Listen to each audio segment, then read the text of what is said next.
ঢালিউডের জনপ্রিয় অভিনেত্রী শাবনূর দীর্ঘদিন পর পর্দায় ফিরছেন। ইতোমধ্যেই রঙ্গনা সিনেমার প্রথম লটের শুটিং সম্পন্ন হয়েছে। দ্বিতীয় লটের শুটিংয়ের আগেই নিজের আমূল পরিবর্তন এনেছেন এই নায়িকা। রোববার ২৩ জুন নিজের ইনস্টাগ্রাম অ্যাকাউন্টে ২টি ছবি শেয়ার করেছেন শাবনূর।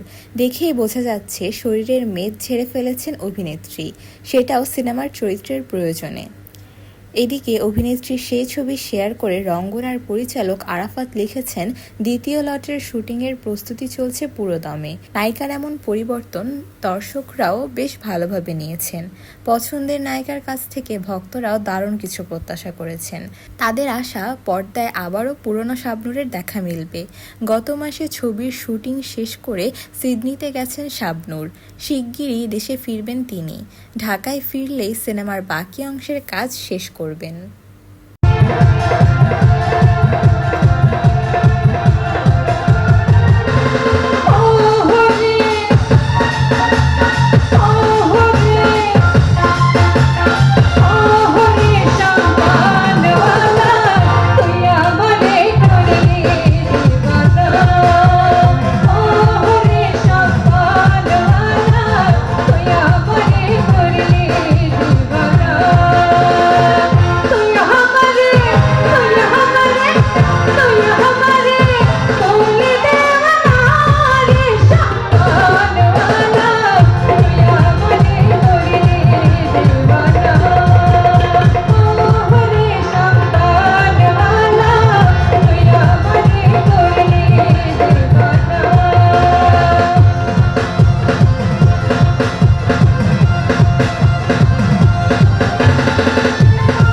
Yeah!